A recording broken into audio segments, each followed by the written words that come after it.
Can we all believe it? Fall is coming to an end rather quickly, and soon it will be winter time. So guess what? I want to share with you all my winter fragrance wish list, because you all know I love a good list here. Plus, it's good to have a wish list because that way it helps to keep you focused. Plus, you get to really see, okay, what do I really want, and narrow it down. So that's why I do these things. My list is not long, interesting enough, because winter is kind of that interesting place where it's not so much newness, more so a time for me to catch up, shall I say. And you'll see what I mean based on my list.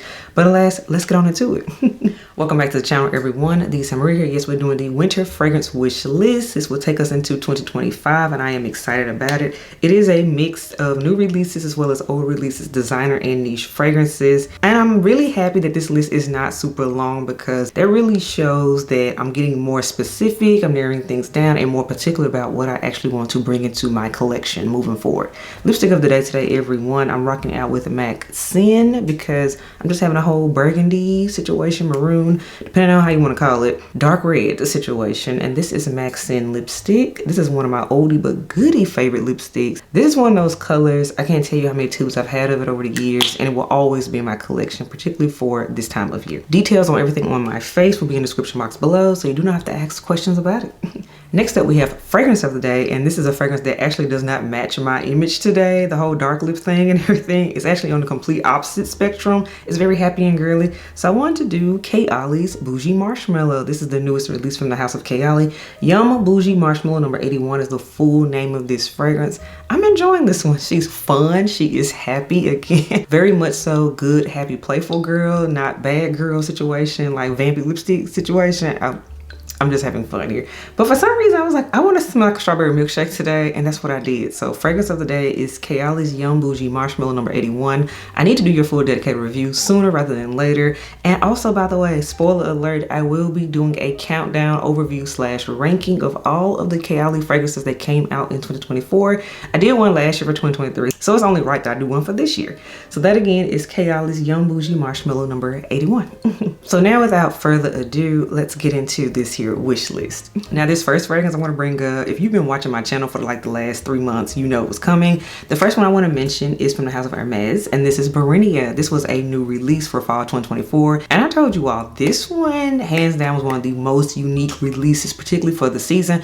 But I gotta be fair and really say for the year of 2024, it deserves its credit because it does not smell like anything else that also came out this year. So kudos to Hermes for that. So with Barinia, you all, we have notes of miracle berry and bergamot. Then in the middle, we have white ginger lily, and then the base is akigaya wood, patchouli, and oak. So if you notice here, nothing in here is super gourmand. It's not sweet. It's not a vanilla fragrance. So for that reason, the fact that this fragrance stood out so much to me is like, wow. I still been thinking about it ever since I smelled it. It was toward the end of October when I was able to get my nose on it, and it has lived rent-free in my head ever since then. It is mid-December when I'm talking about this, so it's almost going on 2 months that this fragrance has been in my head. And this is one of those fragrances because it's more of a leathery type of scent, more leathery vintage, because Barinia is one of the Hermes leathers. Just FYI, that's the whole point of the name and what it's supposed to give you. It just smells very chic to me. And this is one of those fragrances, because it has more of a vintage feel, this is not one of those scents that's going to be loved, shall I say, by the TikTok crowd, in my opinion. When I say TikTok crowd, I really mean the like 16 to 25 year olds. This one is definitely a 30 and up fragrance. That's just what it is. And I am definitely in that category. I am 35, and this is my type of fragrance. It almost was a little bit too grown for me. It took my mother to help me understand this fragrance because she likes more vintage fragrances. She has more of a vintage nose, of course. And she was the one that helped me see the vision for this fragrance. And now I'm like, okay, it is crystal clear. I need Barinia in my life. So Hermes Barinia is the first fragrance that I want in wintertime. The next fragrance I want is also a designer fragrance. This is from the house of YSL, and this is the new Leap Flowers and Flames fragrance, you all. So with Leap Flowers and Flames, we have top notes of lavender, bergamot, and then in the middle, you all, we have orange blossom, lavender, coconut.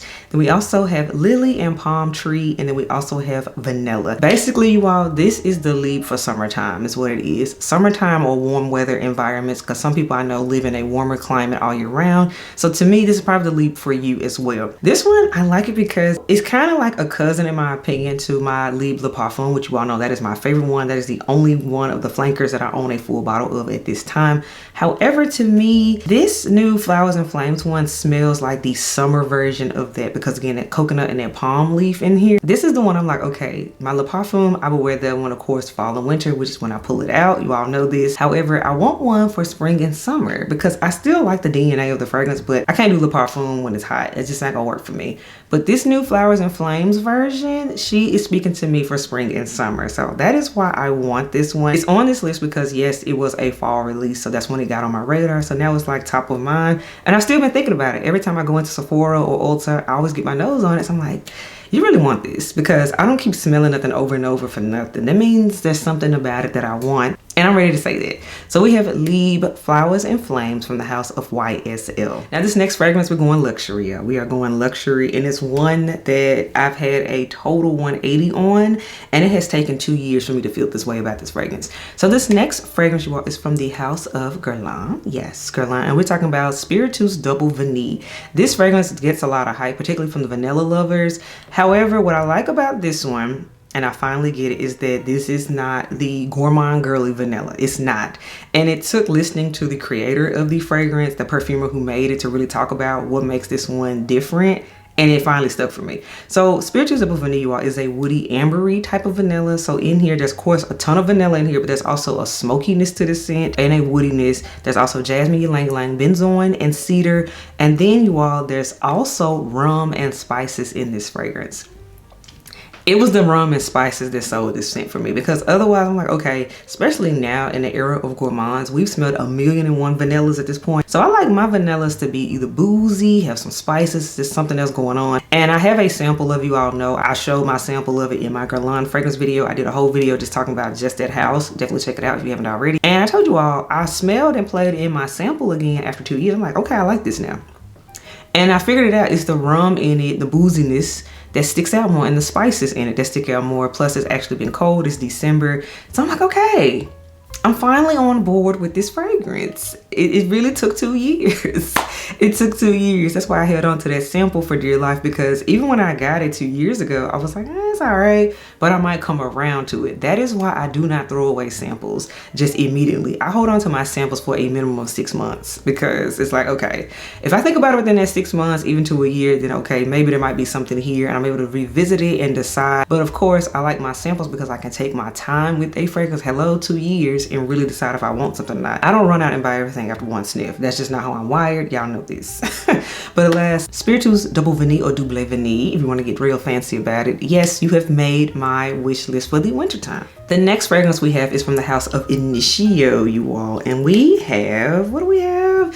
One thing about Initio, you all the bottles look the same, so you really have to look at the names, which the names are on the caps. The next one we have is Blessed Baraka. To me, this one is so slept on. Don't nobody talk about Blessed Baraka. It's not new at all. It's been out a minute, and I want to say it's in their, let's see, which collection? It's in the Absolutes collection, basically the black bottles. In this collection, the most famous one, of course, is Absolute Aphrodisiac. I do own that fragrance. Now, that one is a very sexy and dirty dirty vanilla, and I'm here for that too. But you all, I was walking through Dillard's and they had Initio out, and I was able to smell Blessed Baraka. I think I've told you all this story before, and I was like, why ain't nobody talking about this like today? Why is nobody talking about this right now, right? So you all, we have notes of white flowers, sandalwood, vanilla, and musk. Super simple notes. What sold me also on this fragrance is that I found out it was made by one of my absolute favorite perfumers. In fact, he is my favorite. He is the creator of Mais Sincere, Alberto Morillas. Yes, I love him. Yes, he knows how to do airy but still effective, long-lasting fragrances. This is the best way to describe his profile of how he does things. So this is just a cold weather scent for me because it's musk, it's sandalwood, and amber in here. And that's what I got when I smelled it. You know, it's one thing for y'all to tell us that's the notes, that's what it's supposed to be, but that's literally what I got. And I love ambery scents. Very unisex, by the way. To be fair, I've noticed I've seen men talk about Blessed Baraka a little bit more than women, but ladies, we can absolutely wear this too. This is sexy. This is really sexy, and it deserves to be talked about more, but more importantly, in the wintertime, that is why I want Initio Parfums Blessed Baraka. Now this next one, you all know I had a sample of it, right? And I was like, oh, it's okay, but I don't know. Also from the House of Initio, you all, same collection, the Absolutes. And this is Addictive Vibration. Yes, I got a sample of it back in, was it August, September? That's when I got it. So I've been able to play in and hold on to it. And at first I was like, it's okay. You can definitely tell again, it's a cousin to Absolute Aphrodisiac, which to be fair, it is in the same collection, same brand. So I mean, it makes sense. There is going to be a similar DNA. But this one is more of a daytime wearing scent. It's more feminine than Absolute Aphrodisiac. And it's a little bit more of an easier reach. And I gotta be honest about that. The notes, y'all, apple blossom in here. We got orange blossom. We have honey, vanilla, and musk in this scent. It's the sweetness of this one for me. Like, you still get that darkness that the House of Initio gives you, which to me, all of Initio really is a cold weather house and a after 5 house, because everything about their house just screams dark. But this one to me is a feminine dark, so femme fatale dark, and I finally get it. Again, it's taken like 3 months, but I'm on board with this one, and I keep playing with that sample, so that's how I know. So this again is Initio Parfums Addictive Vibration. Next up, we've talked about this one before because I've had samples of it. This is from the house of Mason Francis Kurkdjian, or MFK for short, and this is 724. This is another one that I finally came around on. It's taken 2 years. I got a sample of it, and I talked about it in a sampling series video, right? And for me, at first I was like, oh, when it first came out, I remember back in 2022, I was like, it's like real clean. And I think we weren't ready for it yet, especially coming after, you know, Baccarat Rouge 540, coming after Oud Sad Mood, Grand Soir. All of those are very loud, powerful, deep, rich, oud, this, saffron, that type of fragrances. But 724, they said, no, we're gonna give y'all clean and musk and aldehydic. That's what we're gonna give you all. But here's the thing about this scent. This is a clean fragrance that actually lasts. I was so impressed with that sample. I used the whole sample up, so you know what that means. Whenever you use a sample up, that means you can get the full size bottle.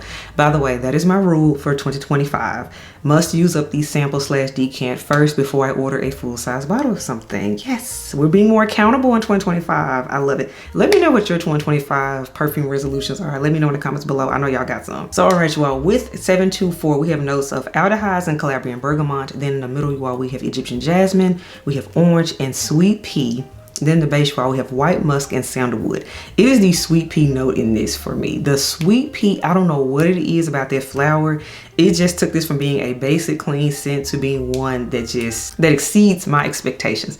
Oh, and by the way, even just a sample of this fragrance, I got a full 7 to 8 hours wear out of this scent. And with clean scents, we all know clean scents have a horrible reputation of lasting. At most you get is 3 or 4 hours. And that's it. And that's being generous, depending on the brand. But I got a full day out of this. And multiple times when I wore the sample, and it did not take me emptying out the whole sample in order to get that performance too. So I am extremely impressed with 724. So if you've been looking for a clean and fresh aldehydic scent, like I have been, that actually goes the distance, 724 is the one for you too, and that is why it's on my wish list. It is a clean scent that can actually handle cold weather.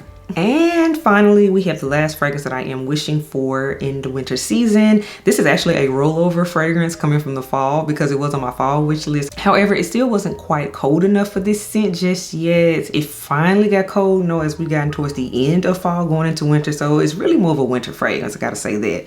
This is Creed's Queen of Silk. Queen of Silk, the purple bottle that we know and love at this point, you all.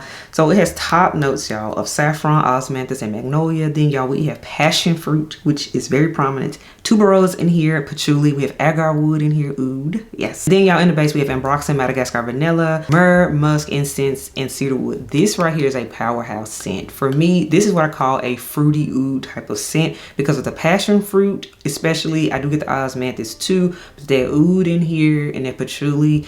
This scent hugs some skin.